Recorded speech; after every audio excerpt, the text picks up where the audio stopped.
y'all have seen those like farmers.com? Yes. By the way, everybody who's watching live now, we just came up with something called Gun Mingle or Gun something. I don't know. Anyway, we're just gonna roll right with it.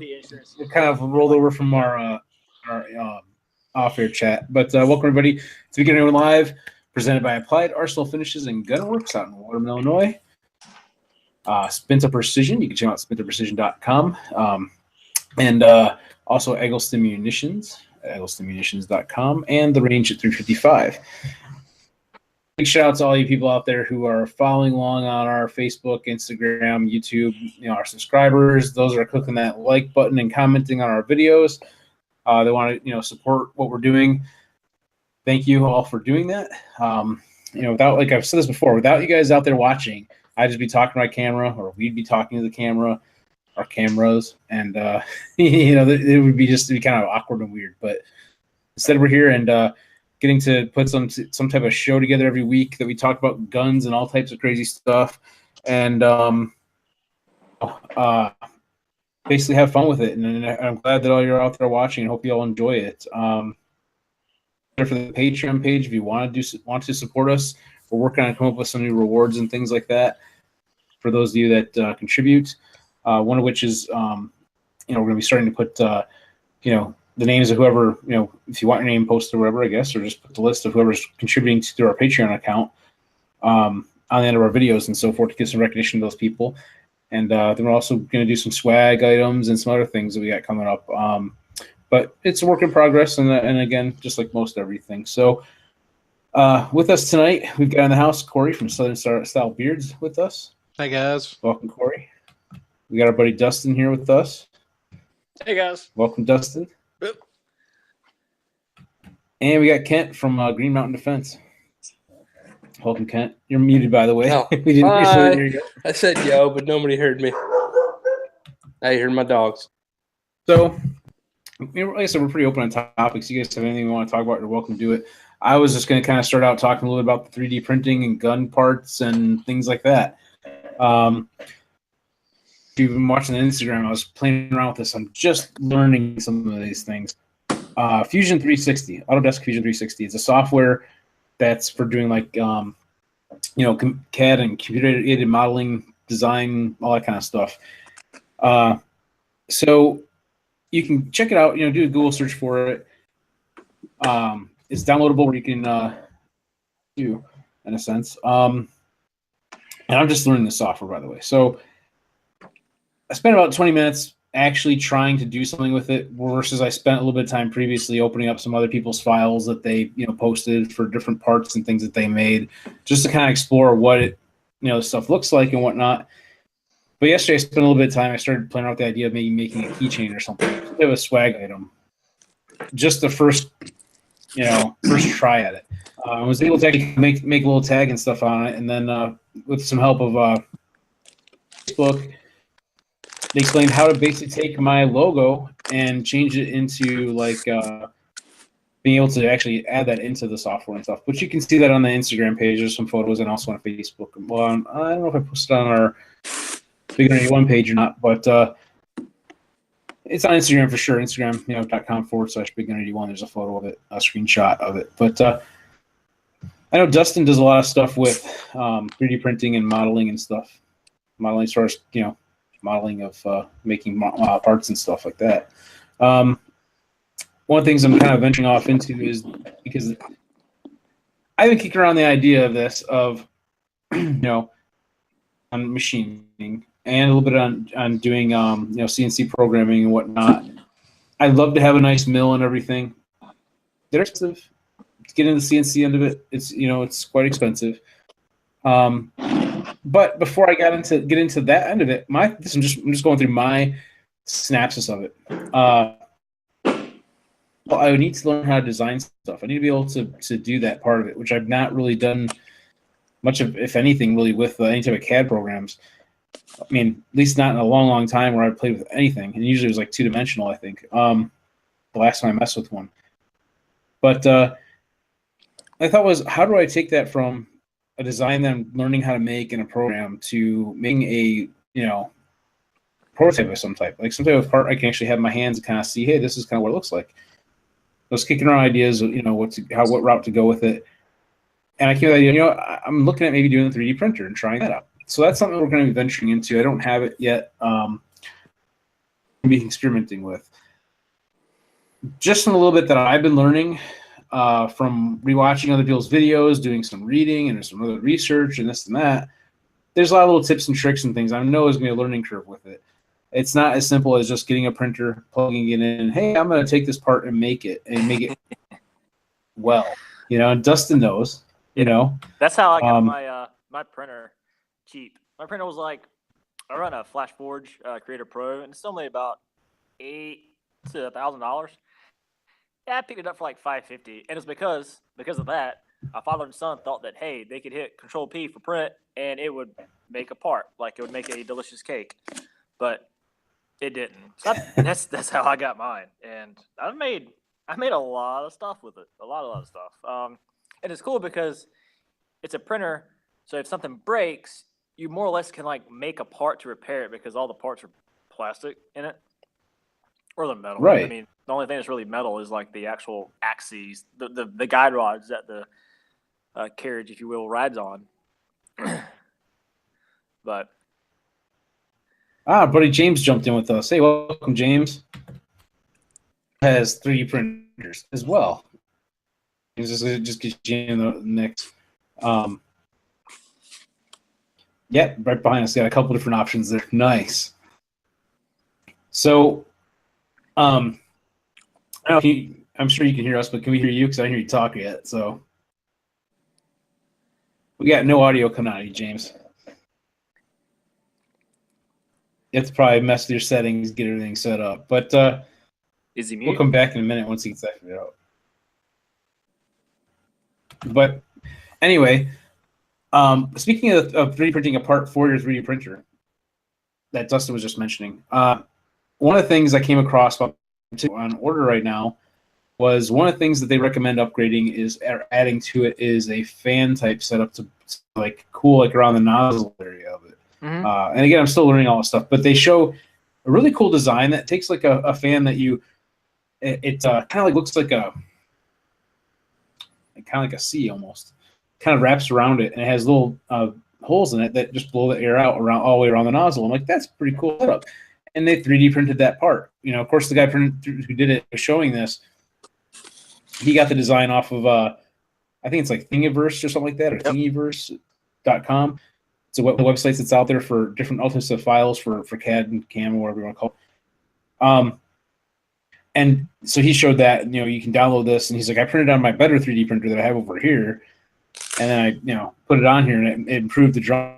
It was, or this person talked about in his video, was every time I get a 3D printer, I'm setting it up, I do a 20 by 20 millimeter, I think it is, cube, quality of the print, and then he had seen, and what's nice is about doing a test print is you're like, hey, this is how it came out. This is what's crappy about it. Fan on it. This is how it comes out now afterwards.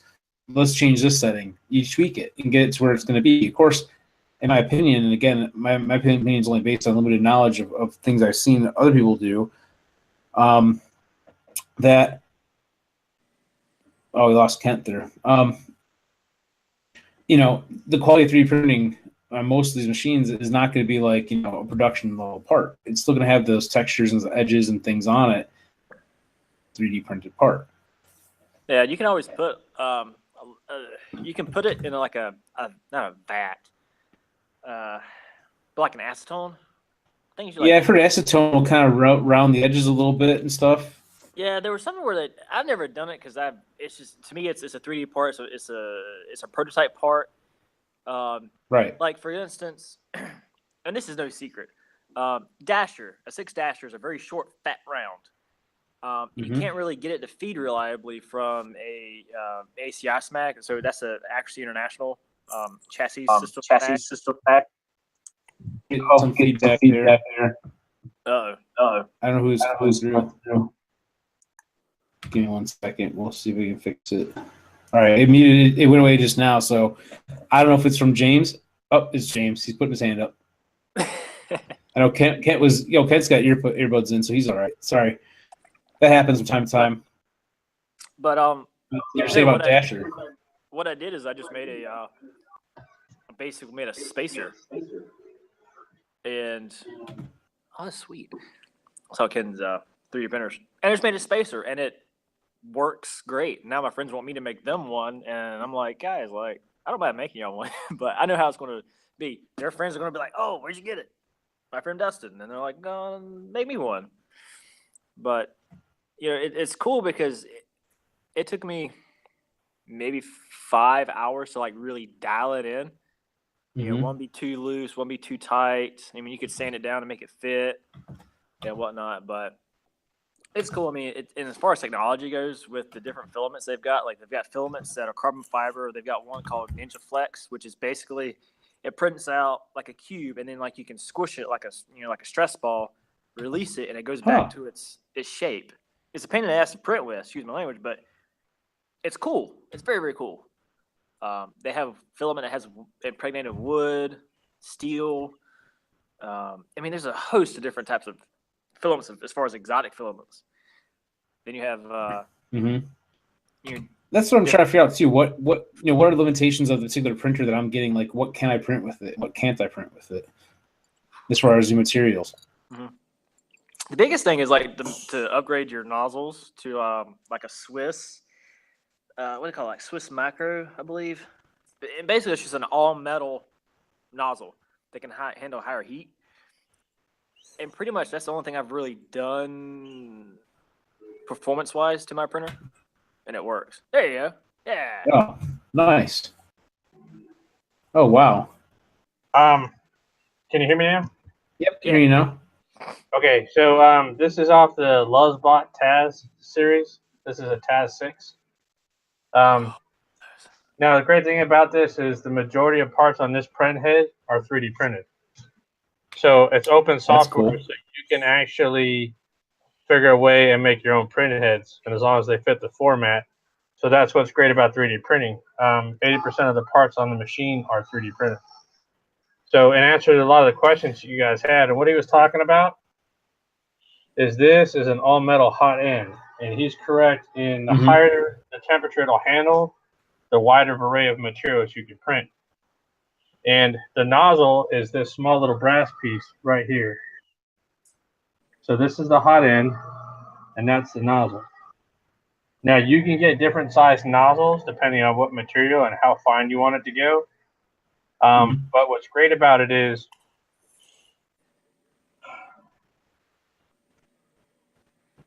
you see the orange box right there? Yeah. Okay, that actually does photo-sensitive resins.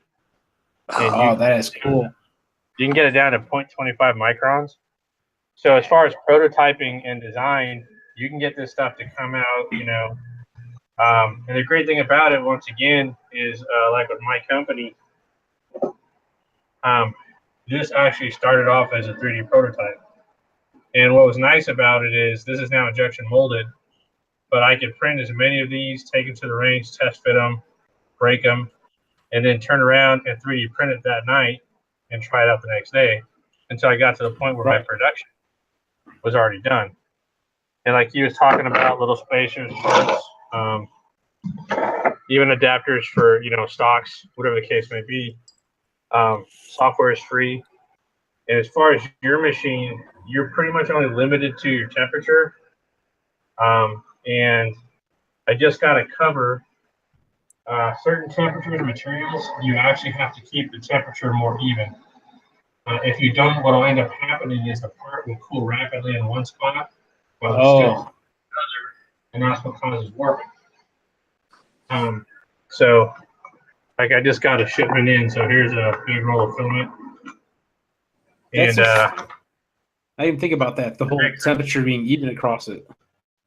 Yeah, and this is the new ultralight print head. So the lighter the print head with the all-metal hot end, if your printer's going like this, you get those striations because you got to stop and think. It's melting plastic, but it's jerking like this.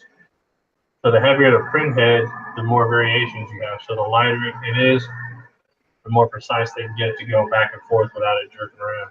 And you mentioned about being able to rapid prototype with it, but we're seeing a lot more companies that are doing 3D printed, like smaller companies usually, where they're because 3D printing does take time, as we know. I mean, those who don't know, it takes time to print stuff, depending on how big the piece is and whatnot.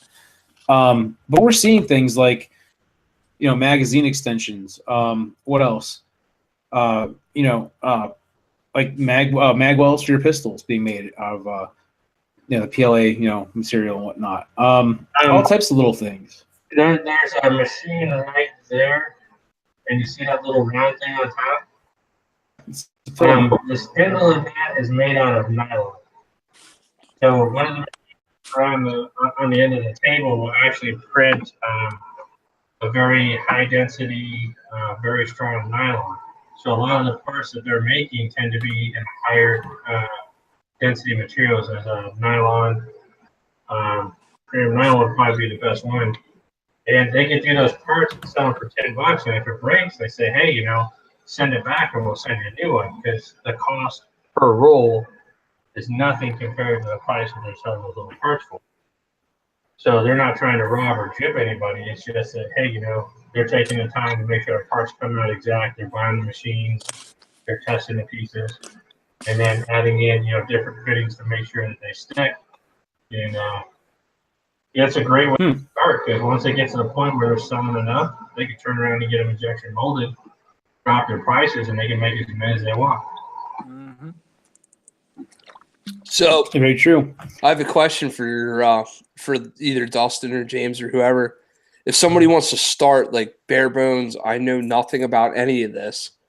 Where do I want to go? Where do I want to start to learn about 3D printing in general? What's that? Go to your local college. I started off, and this is what I did. I used my GI Bill. I said, what do you want to do? And it's like, well, is there like a hot oil bikini class thing, physiology and stuff, and like viscosity? And they said no. So then they said, okay, well, what about, do you like mechanical stuff? I said, sure. So I am working on my associates in digital manufacturing. Cool. And that's where I went and I did AutoCAD, SolidWorks, Inventor, and then they have side courses to where they will put you in a 3D print lab for a semester, and you will have to run parts, design parts, proof parts, and the colleges already have all the machines. So go to the college, there's tons of people there. There's always those people that are career students. And, and they will sit there and they will help you out. And there was a guy in there that designed an AR-10 with another guy, and they were working on their same thing, and they actually can print out a receiver, and see if it'll work. The concept of the pieces will make together. They had an interesting locking design. So, and then you go on the internet, and then you invest. So I actually emptied my safe out. I had a ton of guns. I started selling guns. And I was like, okay, so what gun can I live without? Well, truly none of them, but I had to live without some. And I bought a printer. And then I started practicing. And the best thing about it is you go through the college, your GI Bill pays for it. If you need to get a job later on down the road, you're already doing AutoCAD, SolidWorks, Draftsman, and you're doing 3D printing. So you're not just kind of wasting your time. Otherwise, it's going to be a trial and error. Go to forums, visit through web pages, and unless you know somebody that's really in the 3D print. Hey, I want to give a quick shout out to everybody out there watching on YouTube, and it's good to be back on our main channel here. Basically on BigGunner81. But we also do post the videos up on the BigGunner81 Live channel we started during our short stint of being banned from doing live stream on this channel. But I want to give a shout out to Sean Callanan. I'm going to mess up his name. I'm so bad with names. Sorry, Sean. Patriot the Dark. CSB Lou. I don't know if I'm saying that right. Who else on here? Wheelchair Warrior. Which someone, I guess, was checking out his truck, I guess, on his page. It says he got a badass truck. So I don't know. I have to go check that out later and see what he's got going on. But thank you guys out there watching, and Also, to our friends who are on gunchannels.com, we got Rob and Raphael and Doug and someone else out there watching as well. If you guys got questions or comments or any thoughts on the whole 3D printing, making gun parts and designing and stuff, feel free to chime in and ask your questions out there on YouTube land and gun channels. Like I said, this is something that's a little bit slightly off tangent, but still part of, when it comes to, for the firearms segment, because all this stuff comes from somewhere, and it comes from design and manufacturing, and I just think it's interesting stuff. And again, like I said, I just want to kind of dabble in it for fun. And I think my thought was a 3D printer is one way to kind of get into making a concept into something that's physically, you're able to put, physically in your hands, and so forth. And in some cases, it could be a usable model. Otherwise, CNC machining or trying to mill something, you're looking at a great cost and expense. It's even beyond what most of the entry level, I guess, budget level 3D printers go for. Mm-hmm. Other thing I was going to mention too, I'm on the tangent of the budget part of this. There's laser engraving. You see a lot of guys doing stippling on grips and things like that. That equipment that's required, as I found out really fast, is very expensive. I mean, we're talking like in the $20,000, $30,000, $40,000 range, whatever, from my understanding. There might be some other options out that I'm not aware of, but those types of lasers that can actually engrave into metals and engrave into like the heavier, plastics or the tougher plastics and polymers or whatever you want to call them, those are quite costly. But they do have like laser engravers, or more like laser markers, I guess. I don't know how to really word it. That you can get that great for for doing like serial numbers, and like if you have a piece of wood and you're trying to make like, I don't know, like a logo onto something to give. Yes, that's what I'm. Yeah, exactly. Like the Chinese, it's called a K40. It's like $400. That's great for if you have like an anodized part, like metal. There's a guy that I spoke with for one of the groups on Facebook, and he bought one. It's $400, and he makes actual like shotgun parts, and that's what he does. He gets them back, he mills them out, gets them back, and that's what he uses to like engrave their patent number or what gun they're for or what shotty they're for, and etc. So I mean, they work. A buddy of mine in Winston-Salem has one marked with NC engravers. You're not going to share that link. You said about $400, so they'll actually mark metal. It will mark metal, but it doesn't like go deep. Like it doesn't go as deep as like ATF regulations. Like my buddy Mark's, right? It will actually. We're talking about there's trapezoid cutouts earlier. Like his will actually cut down into the metal, and like you just basically take the chunk of metal out and like and just drop it. I mean, it's pretty cool stuff. He does honeycomb and all that stuff. Check him out. That is cool. Great work. Going back to some of the design stuff, so I don't know if y'all can see that. Oh, cool. This is going to be coming out here soon. And that little claw piece actually locks up on a lot of things. But there's a Tavor handle. And as far as prototyping, it actually is functional because you can make workable parts. And this is an ABS. So this is strong enough to take to the range. And I just had a video, I posted a video. A girl was shooting this off an ammo can. And, it was stable, wasn't moving. So it could take the impulse of this firing all day long. So you can use this to develop parts. What material is that one? ABS. Okay. ABS, the machine is it's a sealed unit, so ABS keeps the temperature controlled. But there's a lot of machines now, and you got to be careful and read the fine print. You can turn one of these, replace the print head with a laser engraver because it's already set. But then you got to make sure, and a lot of people don't realize this, but CO2 emissions from lasers, adequate ventilation, safety precautions. So there's actually a story here, I think 2 years ago, a couple had a laser engraver and they were doing arsenic press in their house, but the laser had a malfunction. They went to sleep and let it run throughout the night, and it filled the house with CO2. And wow. They didn't wake up. So and it's stupid things like that. But there are, especially when you get into higher powered lasers and stuff, you need to, you need to really look at the fine print. That's good to know. I never even thought that'd be an issue, but I know ventilation when it comes to like certain metals or I'm sure materials rather. If you're using a laser, heat them up or this or that, you're heating up material, you're going to get some gases off of it of some type that you probably don't want to be breathing either. So ventilation is important.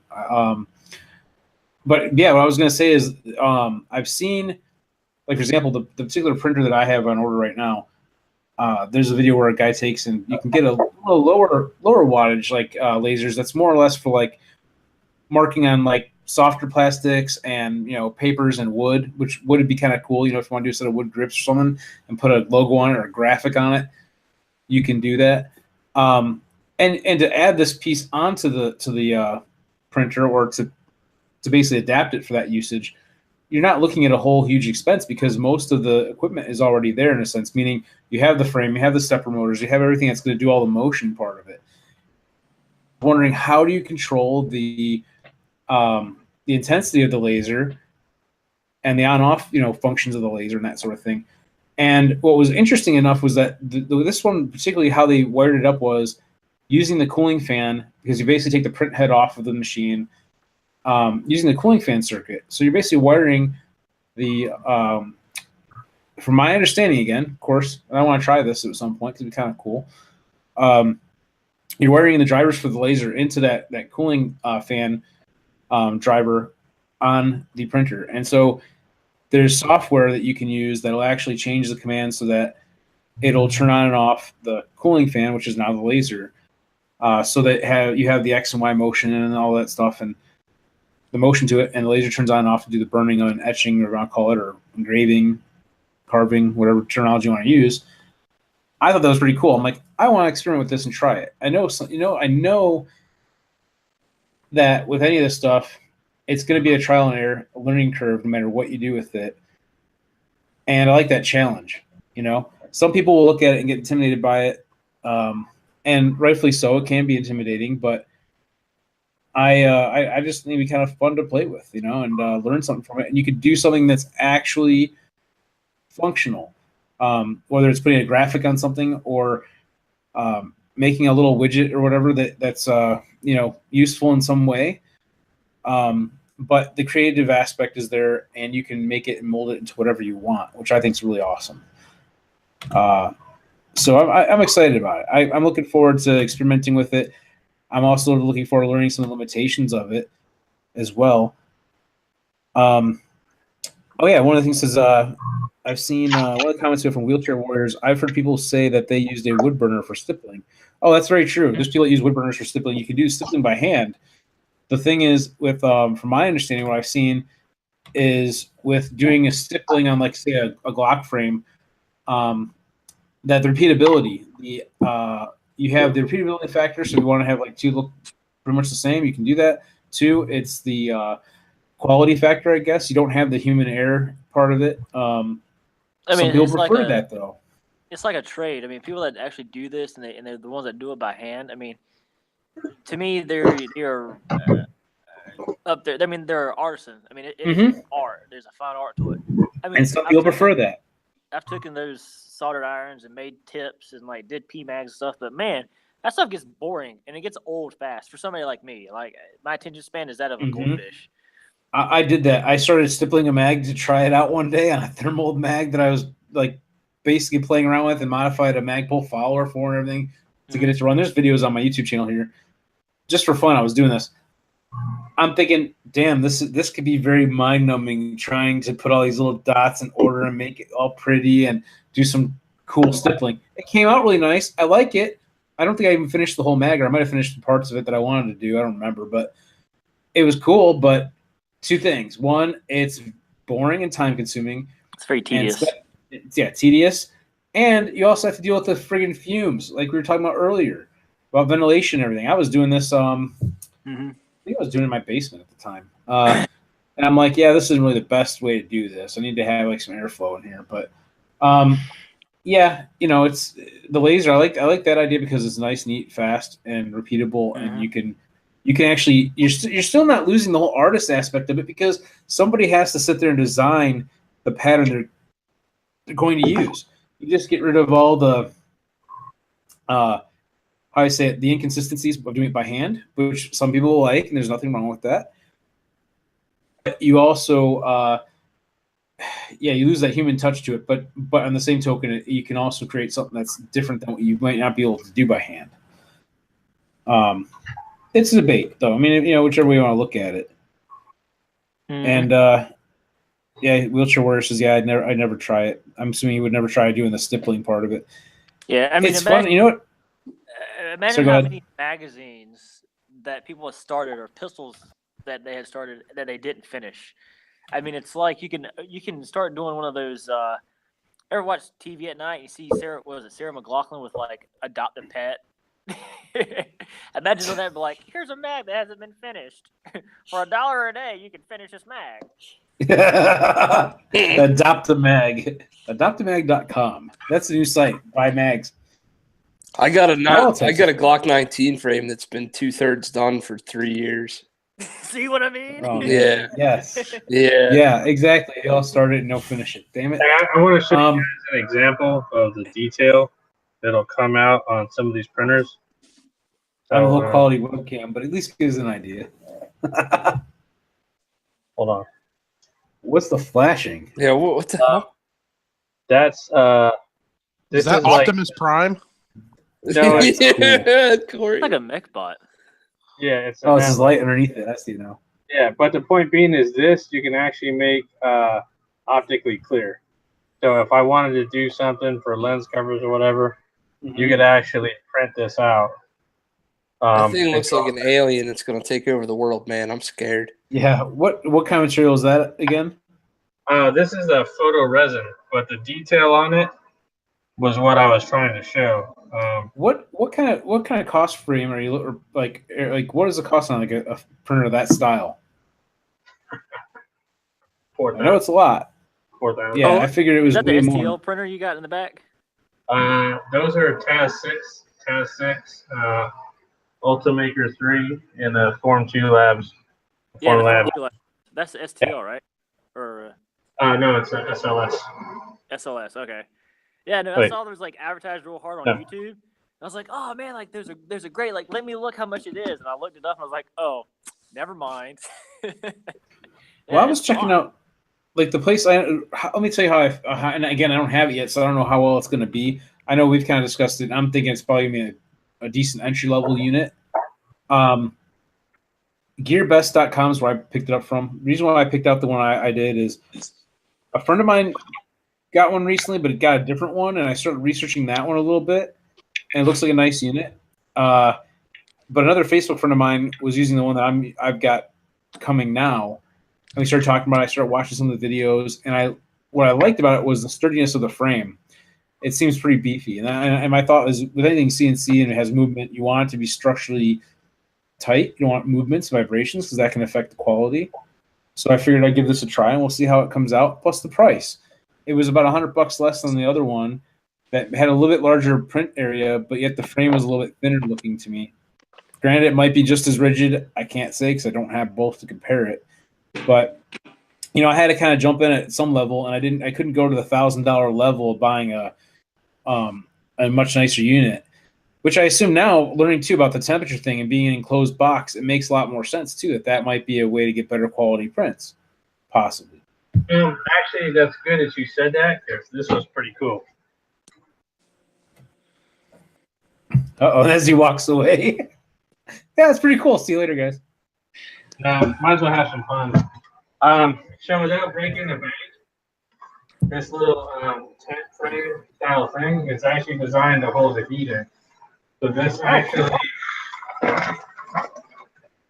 goes like that. They put a plastic bag over your head there?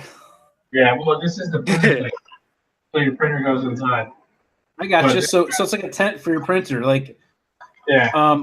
So let me ask this too then. That's something you could pick up like for universal fit type of deal to cover it up? Yeah. They're $80 too, which is really cost effective. That's like almost a quarter of the cost of my machine. It is, but at the same time, it's definitely worth it. So that $80 I could have put towards getting a better machine that had an enclosure with it. I mean, you can honestly take a cardboard box and put it as an enclosure. I mean, this is something to keep more or less the heat in. Like, yeah, to keep the warmth in it. Yeah, so like what I'll do is I'll start the another item that you can get is a glass bed. Those are awesome to have. I typically is a glass bed just basically a sheet of glass, right? No, it's a different. It's not like glass. It's like a window pane out of your like window. It's a No? special type of glass that can handle like high heat. No, I don't say high Like heat. a tempered glass or something. No, it starts with a B. I have to look at this because I saw that and I'm like, that'd be a nice upgrade. You what? Or a silicon glass. There you go. Because I actually called some glass people around here, and they're like, I don't know what that is." I'm like, "You're a glass company, and like you deal with glass, and you don't know what this is." You guys remember Pyrex? We used to have those Pyrex measuring cups. They would take scalding hot water without shattering. And like casserole dishes are tend to be made out of Pyrex, and it's just it's just a material that will accept a great deal of heat without shattering. So you got to think that some of these printers heat up to 300 degrees Celsius. Well, yeah, they can go up that high. But usually like 240 degrees Celsius. So that's close to 500 degrees. So you have to have a glass surface that will actually take that heat over a consistent period of time. Or a silicate glass is much, I guess it's a stronger glass that's able to handle the heat. So, and you can buy them cheap. You can get multiple pieces. And then they'll have like ceramic heating plates that are built in. So borosilicate glass, ceramic heating plate, and that will heat the glass plate. So when you're I believe the one I'm getting has a heated bed. I assume they don't all have heated beds? Mm-mm. Okay. No. Yeah, because I believe it has a heated bed on it, so that would make sense. That'd be kind of cool. Well, like I said, I honestly think that the way things are going right now, they've solved the issue with metal particulates when they're doing 3D printing. So they usually talk about 3D printing aluminum powder, steel powder. They're having a problem to where the cooling rate between that just came out of the print head would cool faster than it would cool at different temperatures. So you would print the part out and they go like this, and it would just snap. Oh, so wow. Now they use nanoparticles. So they're using nanoparticles inside to insulate the aluminum or the steel. And as you're printing it, it comes out evenly heated. So it totally fuses across the thing. So now you can literally print fully bonded aluminum and steel parts. So here's a question for both of you guys. I'm going to ask, actually, James, I'll ask you this one first, and I'll let Dustin answer this too. As far as 3D printing, is there a particular, let's say as a beginner, a particular type of filament or brand or anything we should look for in the filament that you'd recommend, I guess, the way to put it? I'm assuming PLA is probably the way to start out with, the polylactic acid stuff. So, James, do you have a particular one you... The PLA, because it's stupid cheap, and it actually has good thermodynamics, so it'll print even, it's a very low warpage. But the problem is with PLA is if it's like something you use in the house, it's fine. You leave it out in the sun, it'll warp, it'll melt. It doesn't necessarily have a super high strength. But like, let's say you're just using it to test that parts and make little widgets. It works fine. People use it all the time. It works good. Because you got to stop and think. Nylox, which is what I have in nylon, PLA you can get as cheap as $50 a roll. The nylon was $80 a roll. Wow. And some of the material, the more exotic it gets, the higher up the price it goes. The Foreign Labs printers, it's $150 to $200 per liter of photo run. Wow. Okay. So, you want to do something super high end, I would recommend printing it at something super cheap to make sure it prints right. and you might have to change the orientation of a model to get it to where the surface is print. Check out your supports. PLA is a great way to go. It's a great starter material. And then from there, if it prints out fine, then try out a different material. Okay. And Dustin, what do you have to say on that part of it too, as far as the type of material or any type of brand or product to start out with? I mean, I started out with ABS, so I kind of jumped off in the deep end, and the only reason I did it was because that's the filament the guy had when I bought my the printer from the dad. I thought that he could just hit print and it just makes an object.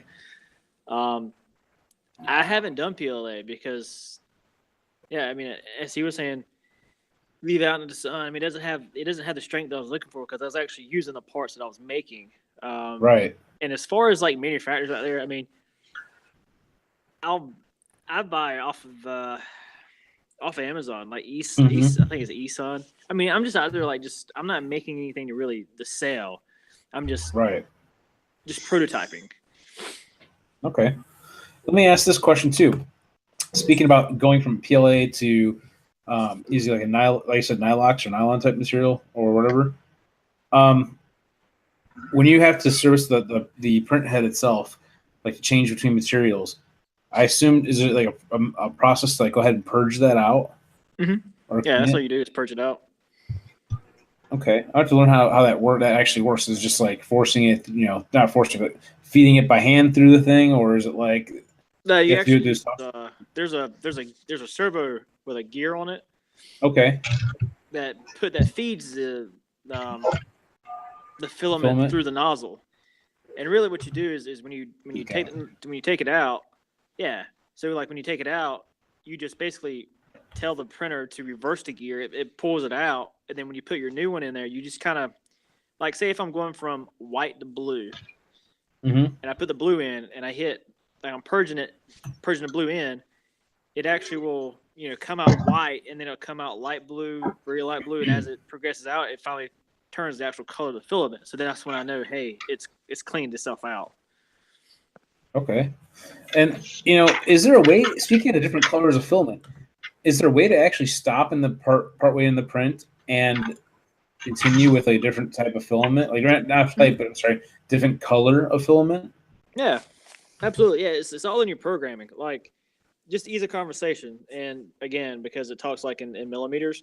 So if you have a part and you're working with 3 colors and your part height is like 6 millimeters, you can program it to only print 2 millimeters, do a color change, then print 2 more millimeters, and then do another color change or last color, and then do the other color change. Like I used to make like scope levers for me and my friends, and one of them was a police officer, so his was of course like black, blue, and black.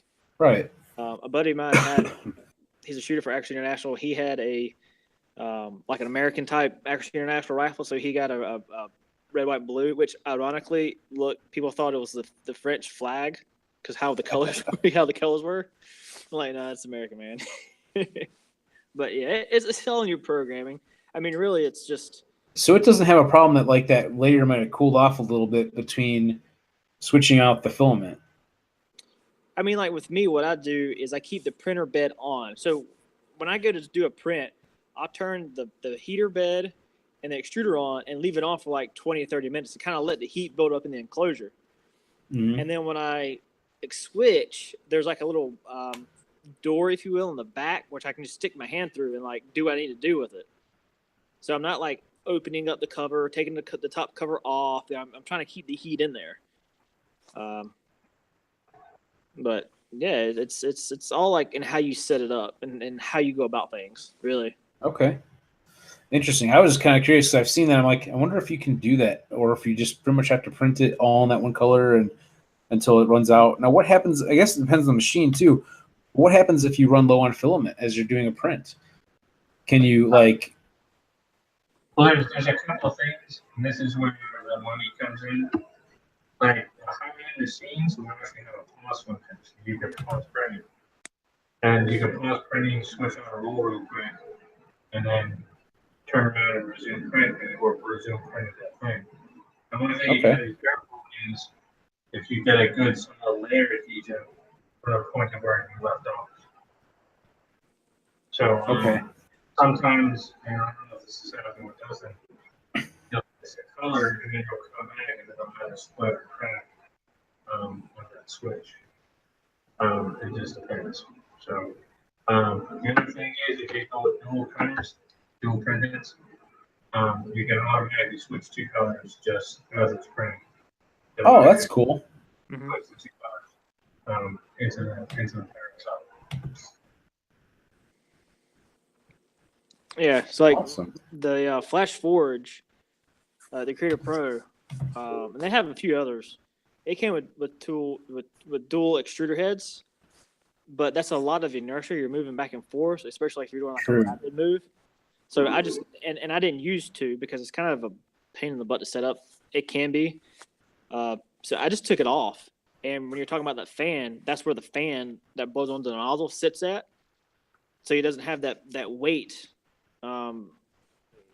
anymore. So you can actually move the printer head faster. So I can decrease my print time. Can't decrease it too much, but decrease it enough. They give a shout out to real quick on here on our YouTube. Patriot the Dark says, "Hey, I got to cut out. Definitely be watching the replay. Great stuff. Thank you for the kind words. Appreciate you all watching out there again, and glad to be back on this part of the channel, and that you guys are all out there hanging out and checking out what we do. So, figured we bring something a little bit different, but still on the topic of firearms.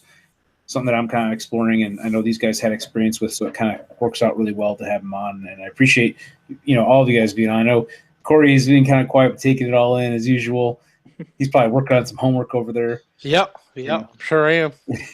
But always love to have him on here hanging out with us either way.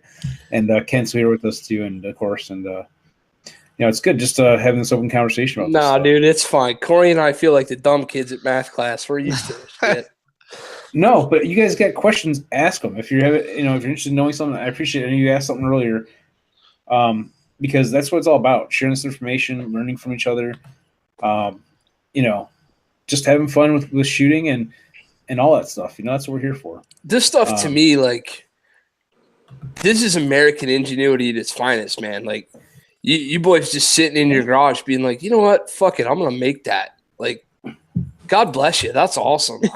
Yeah. I'm not sure if I've got the skills for it necessarily or the patience, but those of you guys that do, rock on. That's cool stuff. Like, they'll never be able to restrict our freedoms entirely if you guys can just go, you know what? The hell with it. I'll make my own part.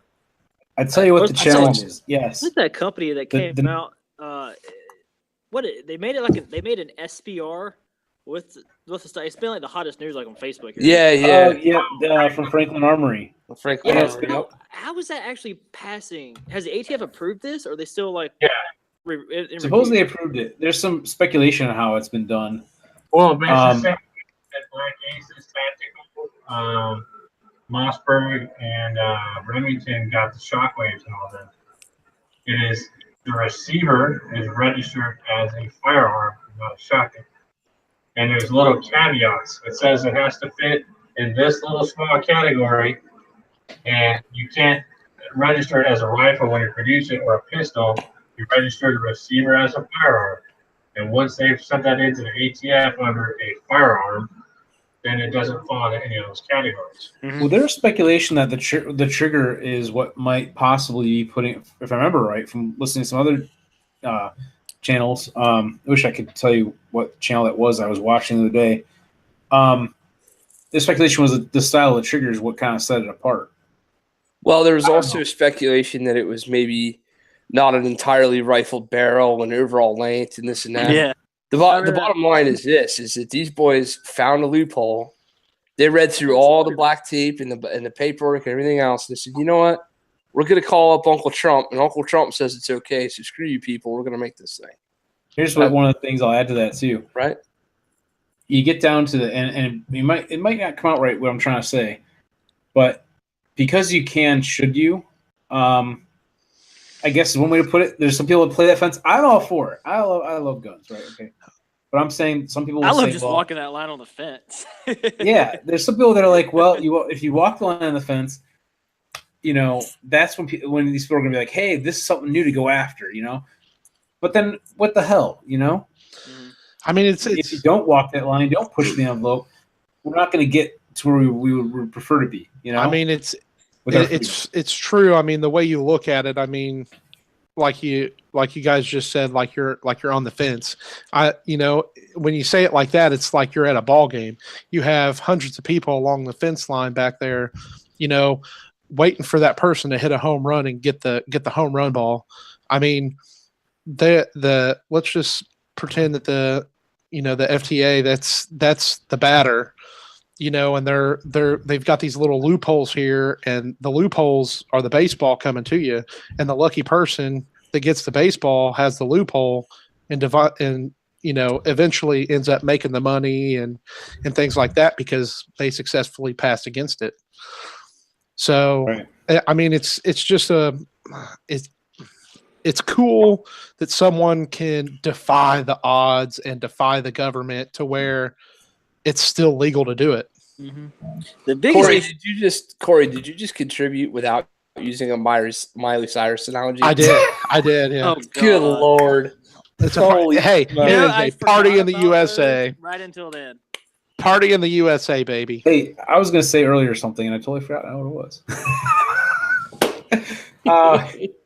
No, I know what it was. It was when Kent was mentioning about, more power to the guys that can do the manufacturing type stuff and whatever on their own.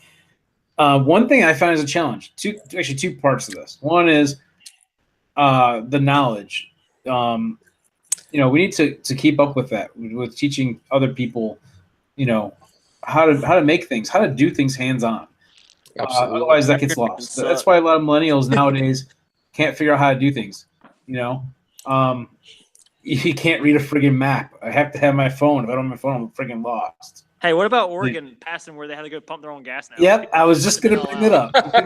What? Yeah, it's like, how the heck do you pump your own gas, right? And, yes, I never knew that there was a state that was like a rule or a law or whatever I call it until then. Like but second part of this is, I was going to say, challenges are like, the chemistry. Like, okay, so you run out of ammo. How do you make certain, powders and things? I mean, that's something on a whole another level. I mean, yeah, you could build the firearm. You can learn how to do that. I mean, hell, there's people who have built a single shot shotgun out of some 3/4 inch inner diameter pipe and some pieces from the hardware store for a couple bucks. That's doable.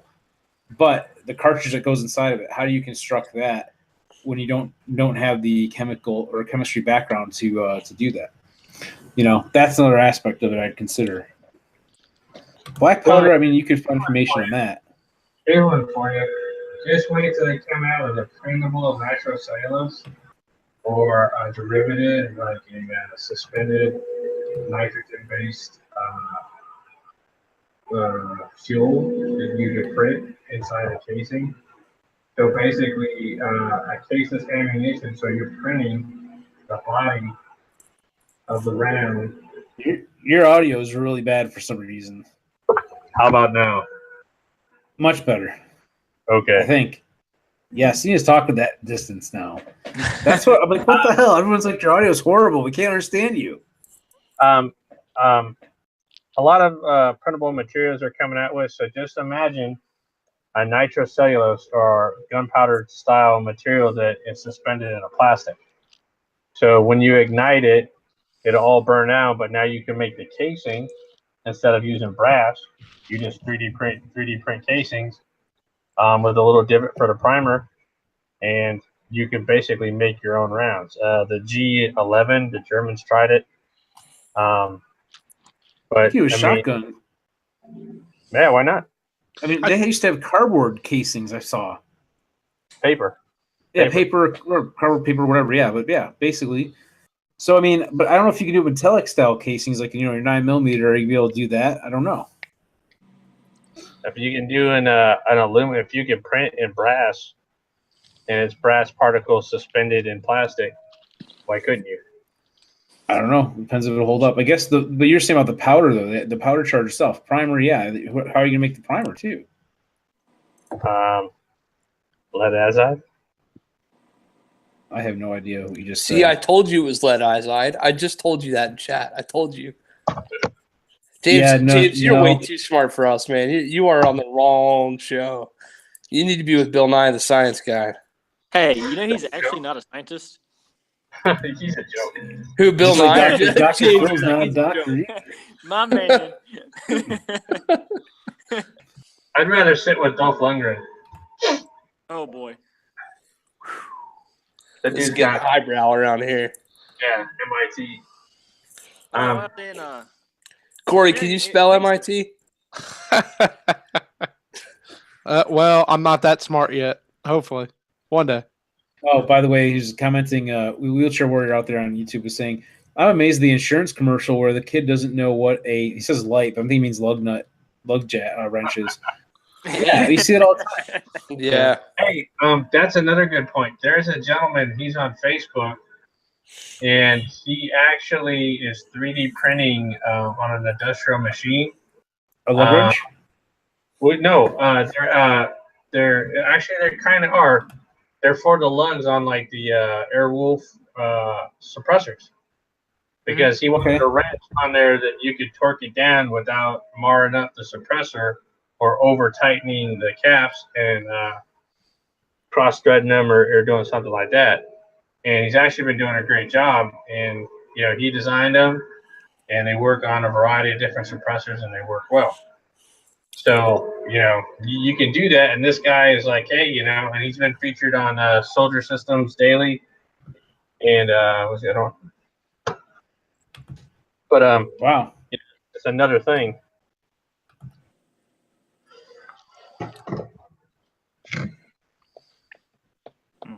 What's that? Or you're grabbing something, or what were you doing? I heard you say another thing. Oh, sorry. I just got a flash message traffic. Okay, so just like paused. I'm like, okay, what happened? We're just gonna have a moment of silence. Stop and think about it. Like the guys that make the carbon barrels, proof research. Yep. Why couldn't at one point, if you got the right machines, 3D print barrels? Damn. I mean, the steel too. I mean, that might be a challenge. I don't know. Well, no, because it's steel, but you get the steel and you can custom 3D print. Oh, around. you mean 3D print around it with the carbon fiber? That'd be cool. Or you could do intricate designs. I mean, literally, it's getting to the point right now where they are printing in titanium. Wow. I mean, no, I don't think everybody in the States got enough money to pay for that bad boy. No. But they're actually printing titanium parts. So, we don't see it here at our level, but, I've always loved Star Trek. And I was always wanted that machine that you walk up. Yep, the replicator. and stop and think about it. Right now it's going to get to the point where you order online, and every month you get your supply of cartridges for your machine, and it says, well, you need to order these cartridges as well. They come in the mail. You plug them in.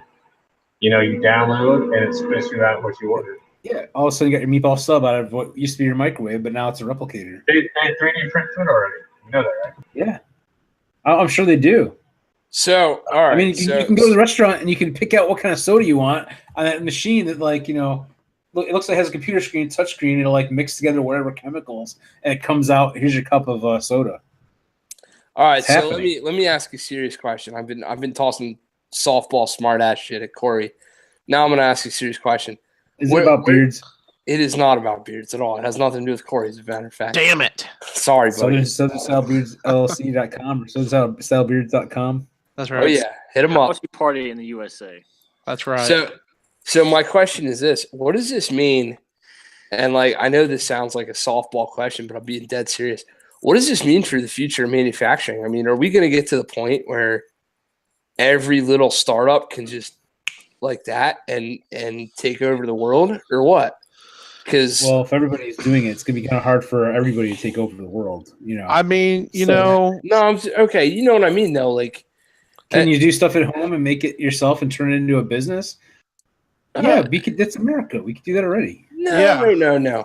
I mean, like, so all of us in the gun industry, we all hit our knees and bow to the Magpul gods, right? Magpul were the first people to make cool little plastic parts fit for every gun in the world. Nice stuff.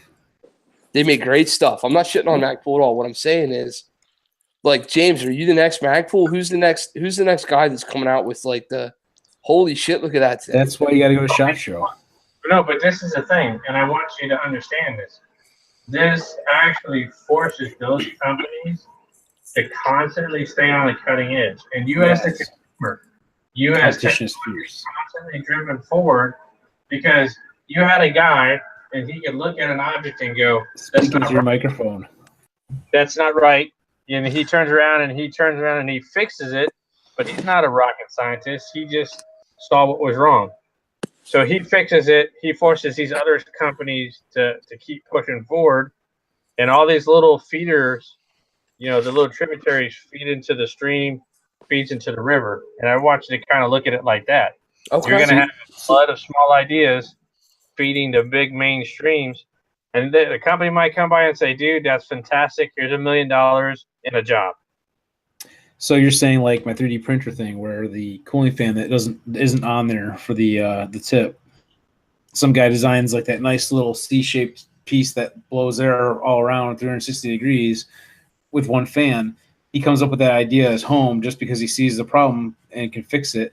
Now the manufacturer's thinking, maybe they're thinking this, maybe they're not.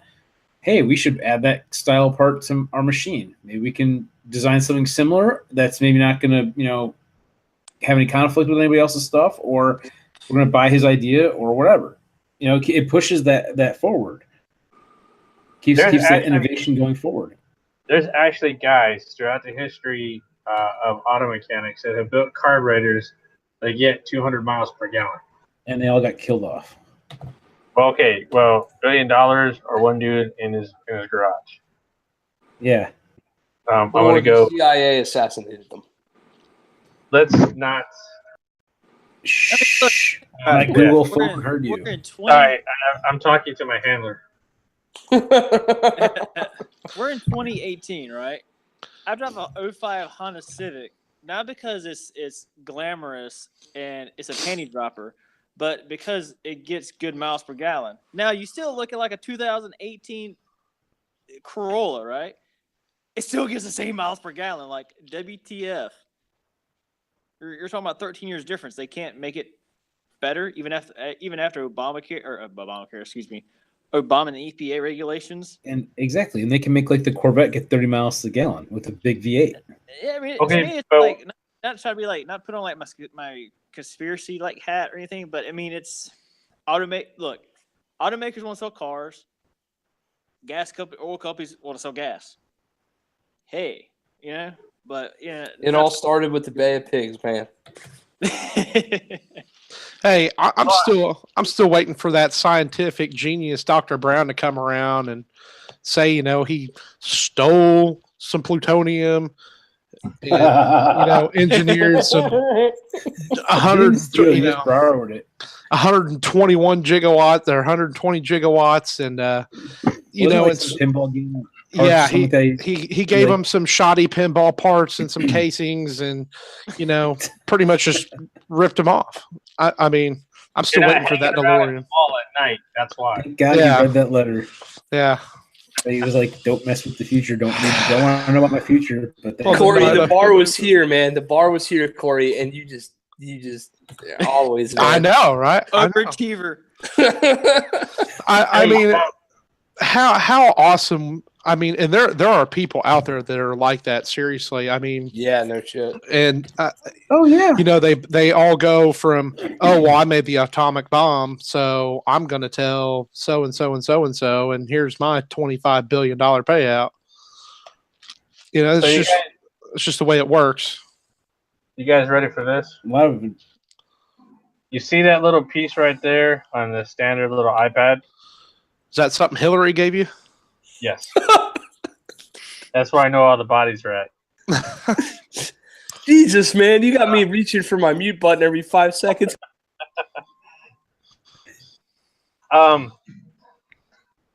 This is actually a laser 3D scanner that you can put on your iPad to generate 3D models. So you can literally. That's something else. I was looking at structure scanner. So you can actually use this to scan objects into 3D models, which you can print. And this came out 3 years ago. So the stuff they have now, I could actually do a full body scan of your bones. Not me personally, but I could 3D print you a bone and grow new bone or cartilage or whatever. So that's where they're at right now. But you telling me you can't cure, like, I don't know, the common cold? We can 3D print laser scan parts in your own bone with stem cells, but we can't fix a cold. So that's how like the Chinese copy our stuff Too pretty much much. money. They pretty much just take a 3D scanner with them somewhere and spin it around, and then they put it into a software, and they be like, okay, we're machining your replica. I'll be at SHOT Show in like 7 days, and there's gonna be a Chinese dude at the Right On Optics booth. Yeah. Scanning something. NC Starlight booth. Is he going like this with his glasses? Yeah. I mean, and them people figured out how to stop growing their population. They just cut it down to like, you can only have one kid, and whatever happened. But they can't cure smog over there. They all have to wear masks. It doesn't make any sense. I don't understand. Man, hashtag them people. Yeah, I know, right? Like, well, like the face mask is like they're very respectful. Yeah, I think they're just way in touch with their Michael Jackson, but that's just me. I mean, it's really bad when you have to import, more than you export to a country that's can't even help itself. I don't know. So I was going to say earlier too about that 3D scanner thing. You're going to see stuff like that, and if it's not, I'm sure it's out already. I imagine they just hook up to your phone, something that small, and be able to do a 3D rendering or something. Yeah, you just need a different bracket that'll hook up to your iPhone. Yeah, that's what I was going to say. It looks like it's somewhat big, though, kind of. I don't know how big is it in relation to a phone, though. This is the only unit. So that's only standard ballpoint pen. Oh, okay. So it is that small. So you really could hook it up to your phone and just go scan something right at a booth somewhere and steal somebody's freaking idea. I forgot to tell you, they have a mount to where you can put it in goggles. And it will not only create a virtual reality, but it will scan the structure around you. And actually, so in VR, if you threw a ball, it would actually bounce off the walls. So you would create a 3D image of the room you're in. Wow. And it would actually interact because it assigns physical characteristics in virtual reality. So the stuff that they're doing now, even on our consumer level, is just amazing. And, you wait, and you could actually generate, 3D models of working firearms, different things. You could create a virtual reality of a circuit and actually see how your current's flowing for your optics. It's like Tron. Yeah, why not? I mean, let me ask you that question. Why not? Exactly. And all these little ideas feed that big stream, and those mainstream companies are like, sold. I want that in production by next year because they know another company is going to beat them to it. Mm-hmm. James, can I get the coordinates to your bunker? CIA concealment. What brand is that scanner? It's the SDK structure scanner, I think. SDA structure scanner. Yeah, it's the WikiLeaks 2.0. No, I've been looking at them heavily for different stuff, and it's just I didn't know what was really good that's out there. It's a structure sensor 3D scanning. What are those roughly range in price for? About $400. That's not bad. I mean, really, when you think about the technology that's in it, I mean, that's an understatement, I guess. If it does that high quality of, well, it's low quality, but the one I wanted was $5,000. Yeah. And the technology is still developing, so I'm going to hold off. But the point being is, if you, let's say, I sold like 5 guns and I saved that money for a year, and I decided to get one of these, and I turned around and I started. Uh-oh, he froze up, or did I freeze up? Uh-oh. Talking to your microphone. Damn it, Jim. Point being is, sold your guns. Yeah, you could do it. You could. I know guys that did working replicas of engines. All right, so they come up with a crazy idea for a small little engine. You know, because they want their own exo armor suit. Why not? Wow. Why not? Wait, hold up. Did you say exo armor? Yeah. Yeah, it's just a hydraulic or electrically motor-driven exoskeleton, and everything's already on the market right now. The biggest limiting factor is the portable power source. I can't even spell 2/3 of them words. I am on the wrong broadcast tonight, man. I'm just gonna mute myself for this. Nice. You know, yeah, the batteries have been a limitation, but that's technology. Batteries have gotten so much better now too. Well, my thing too is like, all right, the batteries. Just kind of touching on batteries, like, not to bring this up really, but like the lefties. I won't call them liberals, but the lefties. They're all like, Not the we gotta softballs. have green power. We gotta have green power. You know, stop the emissions and whatnot. But really, what they don't understand is like the amount of energy that goes into making like. Your hybrid car. Yeah, or the battery for. I mean, have you ever seen a lithium mine? As far as environmental goes, It is. Yeah, it takes a lot devastating. more. Yeah, people don't realize that. Like they only see the tree, not the forest. Right, and like, and the reality of it is like that battery may last you 120,000 or like 120,000, 150,000 miles, depending on your driving habits. But then you got to spend what $22,000 to $5,000 to get that battery replaced, and then it's like, where's it go now? This is why I'm not a fan of hybrids. How do you recycle that? You can't. But like a wind, I don't call it like a windmill, but a wind like generator. It's basically a windmill that just generates power. Wind turbine, whatever. Yeah, there you go. The amount of energy that goes into it, making it, that windmill would never produce that amount of energy again. Period. I mean, just think. Really? I mean, those commie Prius factories out in California started those wildfires. I mean, I just can't believe it. I mean, that lithium battery, man, and those Priuses, I mean, they just poof right up. I don't get it. There was a report, like, what was it? We had a thought- Samsung phone that was doing that, and then like some laptops. You ever see a lithium battery burn? You can't just put it out. That burns hot. I know. That's why it's taken months. I think also that there is that huge smog cloud that actually gathered over the factories, and that just CO2 fed fires. The smog. That sounds like a South Park joke. The smug. Those damn Oh, my Mongolians, I tell you.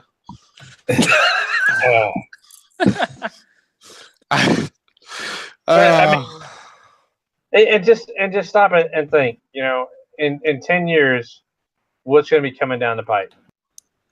Dude, You know, you're already 20 years ahead of me, Hey, so I'm screwed. In 20 years, people just get more butt hurt easily. Yeah. Hopefully, it's still Santa Claus coming down the fireplace. That's all I know. The fireplace is a chimney. He comes down the chimney, Whatever. hops out of the fireplace. Hopefully, it's not on. Santa Claus will be called Amazon. There you go. Yeah. Yeah. Oh, So anyway, my God. I think we'll probably wrap stuff up here in just a moment. But one thing that was commented out here on YouTube land was Wheelchair Warrior said that Israel is on the forefront of exoskeleton development, and to be aware of this. Everybody around him wants to kill him. That is I don't true. know, man. I think the Palestinians might take it from them. The Yeah, but exoskeleton you know what? idea is pretty cool, though. The great thing about it is necessity is the mother of all invention, and you have to actually have each one of your guys worth 100 different soldiers in an opposing army. I mean, you will look at every advantage. The Merkava tank, you know, that actually led the way in a lot of different, you know, crew survivability, lethality. The Tavor. I mean, they actually come up with a lot of stuff. But here's the thing, you know, they have people that sit around and go like, how can we really fuck with them? Hey, you know what? Let's make a grenade machine gun. You know. Yeah, that is awesome. I've seen one of the videos on that. One of those in action. That's just cool. You know, so I mean, and you know, now if somebody comes up with an idea, they can prototype it. They have the software, the computers now at home that they can create models, and you know, why not? There you go. So I'm going to wrap things up. If you guys got any last final thoughts, start with you, Corey. Hey, I'm just trying to get a break from this this homework a little bit because it's driving me nuts. It's Nice. due in the morning, so I'm about halfway there. But Is your website up yet, by the way? no, we're finishing up the pricing now. We're supposed to be in talks with them this week. Cool. On getting some labels and stuff made. So is it going to be southernstylebeards.com or something similar? Or? Yeah, okay. southernstylebeards.com. All the joking aside, I mean, I'm just having a good time, and you know, I don't really take anything I say serious. I mean, that's what either, don't worry. That's what jokes are for, and if you can't joke around with your buddies and like literally make fun of people, I mean, what the hell are you going to do with your life? But that's besides me. But I'm gonna go 3D print some parts once I get that. I want a keychain because those look pretty cool. I don't know if it'll be like that one, by the way, but we're coming with someone and definitely will hook you up. I thought it looked like one of them USB drives. That's exactly what I called it. I'm like, hey, look, I just designed a USB drive. I was just like, oh, cool. That's where my files are going now. But we can make it one somehow, I'm sure. I know, but I mean, other than that, it's always fun being on here and learning about some 3D printing, especially when it comes to, like, you know, the stem cell research and the bone growth and stuff. Definitely health wise, that's definitely a very positive outlook on things. Health and freedom. Yeah. Cool. So, I appreciate it. Thanks. And James, you got anything you want to throw out? Mentioned your website where you can find your products and everything too, like the Fang and your CYA concealment stuff. I've just been informed that I can't comment on that. Okay. I swear, what are the Clintons doing to you? I don't understand. I'm gonna wake up dead tomorrow. I don't. No, I would just say this: if you're gonna buy your kids some electronics, go out and spend $300 on a 3D printer and free software on the internet, and actually teach them a skill. Instead of, because this is going to be the future. People say jobs are gone. They're not. Their jobs are becoming more technical. As technology advances, the industries are going to advance, manufacturing is going to advance, design is going to advance. And the great thing about it is we're all collaborating online with a part. I could actually share model files with you guys. Everybody can add their little part, and we can send it to a print farm. Yeah, didn't I send that to you? The keychain? Yeah, that's what I'm saying. So you could do that, though, in a collaboration with people all across the country. So it's not a restriction of information. It should be a highway of information. Just people don't know how to use it. That's awesome. Yeah, exactly. And that's what it's about, trying to share stuff and make cool stuff and build it better and, greater and everything, and that's all of us together as people and, products and make them better. I mean, yeah, there's money involved with this stuff and whatnot too, of course, but, it is what it is. Cool. Well, thanks, James. And you want to see the website address, by the way, before we? Yes. It's CYAconcealment.com and shootingstabilizer.com. Awesome. Are cool. you guys still selling those backpacks? Yes. Okay. Yeah. CYAconcealment.com. And Dustin, you got anything you want to wrap up with? No, I mean, I just had a good old time. Yeah, it's been months since I've been back. I know you told me you had some webcam issues and stuff, but no, I'm glad to have you back on. Appreciate you being here with us and everything, and hopefully we'll get together sometime in the next coming months or whatever to do something cool. Yeah, man, just hit me up. Just let me know. Definitely. And Kent, thanks again for being on. You got anything you want to mention? Throw out? Yeah, I'm in awe, man. I wasn't expecting to learn anything at 10:15, 10:20, 10:30 at night. So I didn't either, but I'm impressed. And Dustin and James, thank you guys for coming on here and like bringing up a whole separate topic of what I was ready to come here and talk about, like a Ruger carbine or some gun shit. But this was awesome, man. TJ got something new, and he was going to talk all about it and everything. I had my whole thing ready. I was all ready to talk about my new Ruger carbine. You know what? Screw the Ruger carbine. We're going to cover that next week. No. I'll build my own. I'm going to talk to James a week. I'll build my own rifle, and then we'll talk about it. I'll 3D print the whole son of a bitch. No. In all seriousness, now that you guys, like, this is like, this is real old school Americana ingenuity. This is the kind of stuff our forefathers built this country on. And good for you people for going out and doing this kind of stuff, because God knows I don't have the patience or the time, but I'm thoroughly impressed. So cool stuff. This has been the best show I've been on by far. So thank you guys for doing it. We've been a little bit lax, and this one did come out, I think, a little bit better. I think, a little more energy and stuff. And it's something. No, I'm not talking quality of the podcast. I'm talking like, I didn't expect to come on here and yeah. No, we dropped some knowledge. Yeah, we dropped some knowledge out here. And I was associated. I wasn't involved with dropping any of the knowledge, but I was like next to the knowledge. Well, you were, because you ask questions, and the questions help us extract that knowledge. Questions is how you learn. Questions is how you learn. That's gonna be a new T-shirt. Hell yeah! Hooked up. Yeah, tell TJ. He'll do one. TJ's got some good stuff though. He does. Another cool thing. I know you guys are talking about stippling, right? You can actually take these files. This is your glue gun, and you can create frames. So you can just reverse the model of this, and actually create jigs that you can put down on your machines. So you have a frame, so this is positioned right. Oh yeah, to hold it in place. That's awesome. Yeah. Oh. So that's a very good point. Yeah. So there's so many practical applications to this. And another guy came to me with old car parts, which they don't make. Speak in your camera, because the echo messes up your audio. Yeah, I'm sorry, guys. That's much better. Right there is perfect. Anyway, can you 3D print a microphone? I'm sorry. Hey, that's hitting where it prints. I'm sorry. Yeah, but so if you're a car enthusiast, you can actually mic out that part. And for those of you that don't know, that's the little wrench with the numbers on it. And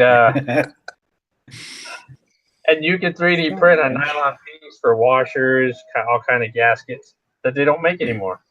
So you can have your own, and if you get good at it, it's a business. And that's you can laser cut them. If you have a laser cutter, you can cut out. They make gasket material. You can cut it out with a laser, and there you go. It's exact what you need. Perfect. Yeah. That's the fun stuff. There's no limit to the creativity and what you can do. But anyhow, we're gonna wrap things up. Thank you again, James, and Dustin, and Kent, and Corey. All of you guys have been helpful with all the stuff we've been discussing tonight. It's pretty cool. And to our people out there watching, Ghost Tacticals out there as well, and YouTube land watching as well. Thanks. And Wheelchair Warrior. So they enjoyed the chat. Awesome. I'm glad. That's why we do this, to have fun, learn stuff. And all the guys out in gunchannels.com, go there and check it out. I appreciate y'all supporting the channel and clicking that like button and sharing these. If you'd like today's episode, please share it on your social media channels and whatnot to help spread the word what we do. And if you want to support the channel, you can go to patreon.com/BigGunner81. Also, there's a link below the video for Amazon. This is at no cost to you. You can actually help support the channel just by making purchase through Amazon by following the link that's below the video. It doesn't cost anything different in your purchases, anything like that. But a small percentage goes to help the channel and stuff. And helps also further the project of the 50 States of AR-15 project that we've been working on, and so forth. And again, I want to thank our sponsors, Spin to Precision, Applied Arsenal Finishes and Gunworks, Eggleston Munitions, and The Range at 355. Without all you guys out there watching, like I said, and our sponsors, it would be take some time to get some of the stuff done we want to do and share. So appreciate the support. And as always, until next time, have fun shooting.